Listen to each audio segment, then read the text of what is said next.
Obi Cubana's appointment as the city boy ambassador. What's your take on it? Yes, last night I think the Igbos are angry with me. I'm so sorry. My children are Igbo. I went to Anambra for my wine carrying. I'm born polygamist. I have 2 wives, white and black. And I'm blessed the black one is from Igbo, Anambra. Ajali, Olumba North, local government. So I'm partly Igbo. Wow, Igbos are the most greedy nations you can ever meet. We have activists in Nigeria. We have a guy called Sunday Igboho. Igboho Osha. Yes, sir. He's back home now. They even want to give him 2,000 title. Yes. We have bandits, Fulani herdsmen, chancing us from the north. There's still one man called Sheikh Gumi. You still say, no, they need money, leave them. It's because no education. We have another guy called Mazi Nnamdikanu. Where is he? Is in Sokoto? And your brothers Cubana are wearing a mandate that they cannot use a political power to negotiate and bring their brother out. I didn't say you should fight. But you are corridor of power. You give me this, I wear your car, you release my brothers. You see? And I don't know their source of wealth. You can trace my own wealth. I'm a billionaire and I'm worth 11 million pounds. You can chase it. Wow. I can tell you step to step. So, Cubana chiefpriest, I don't know how Obama can be that rich. And when you see the Igbos, they are used to Rolls Royce, fast, big life, build big house in their village. They won't go there. When they go, they will go and oppress the village. They will say, I had fun. They are oppressors. I'm richer than many of them. I'm very simple. I don't have police. I walk alone. I'm with my brother today. I go anywhere alone. So you see, the moment you decide to be selfless, you'll be able to help others. Look at yesterday we were protesting. Obi was there alone. Igbo man there.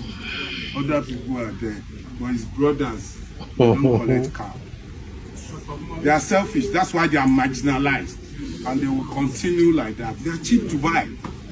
If you want to buy cheap Nigeria, Igbo is number 1. I'm sorry, forgive me. You know, my children are Igbo too, so you can't tell me I'm realistic. I can one of us down. I'm not talking, apart from Abarebe or somebody. Who is the Igbo that is talking? Who is the Igbo that you can compare to Tinubu? I can give you many Yoruba that are similar to Tinubu. I can give you many Aboki that are similar to Tinubu. Give me Igbo one, way similar. Everybody is negotiating for their pocket and they beat it.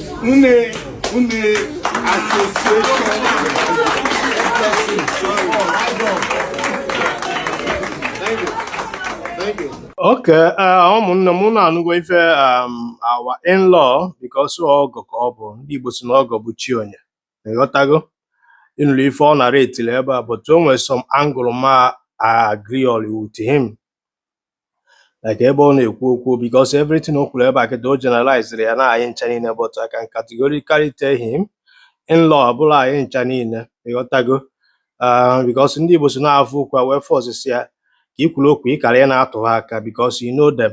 Do you understand me? And the truth dị ebe a bụ that na some things ị narrate ebe a bụ nke bụ eziokwu ịghọtago ọ ndị ya aghọta ga-aghọta ịghọta abịa na Nigeria mụ na gị na-abụ n'azụ onye Igbo anyị na-lack behind na politics ịghọtago eso m na ndị ya mpụta ebe a na m agwa gị na onwere Igbo enwere mmadụ ọbụla na-aghọta na esokwa na ndị believe na onwere marginalization a na-eme ndị Igbo na anyị nwa na marginalize onwe anyị n'aka ndị politicians na-represent mụ na gị na-abụ. That is how I see it because ọ bụ na ndị a na-represent mụ na gị na-abụ na-ejigoro ife na-eweta were enye mụ na gị na-abụ better society anyị aka ya na-complain na some certain things o nwere ike akara inwe ma Nnamdikanu ma ọ bụrụ na politicians na-represent the South Eastern region na-emefifa supposedly imene. Do you understand what I'm saying? Abịa n'ihe ọ na-ekwu gbaka Igbo hụ na Nnamdikanu o nwego ndị be anyị na-afụ na-asị na compares na Sunday Igbo na Nnamdikanu and ọ ga-abụ mfe ihe a na-ekwu that no some of you just ignorant of the law.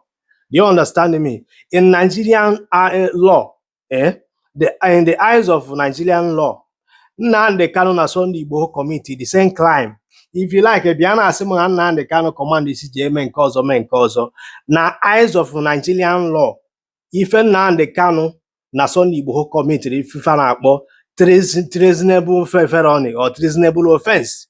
Mmadụ na-abụ na demand for secession, na demand for breakup of Nigeria. Go and read the Nigerian law ka iweghọta ife na-ekwu. Do you understand me? Na Sunday Igboho pụtara ije because of the ndị elite fa nwere na befa. Mana ịbịa na side anyị ọ ya bụ mpụta na-ekwu ife oge ọbụla.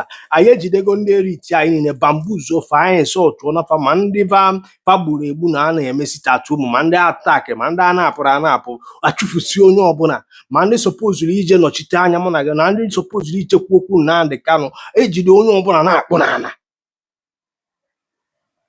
Do you now understand? Now, I'm Maputa Bremo chiefpriest in order in the APC. The answer is no, I can't do that. Maputa Bremo Cubana chiefpriest, many Igbo man on support to Tinubu. Why would I do that? Only I get in to get out of fayose, get off your Isaac fayose.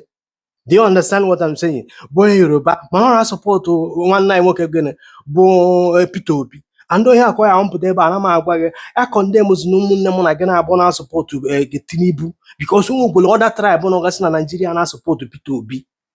Then let us learn how to play this political game.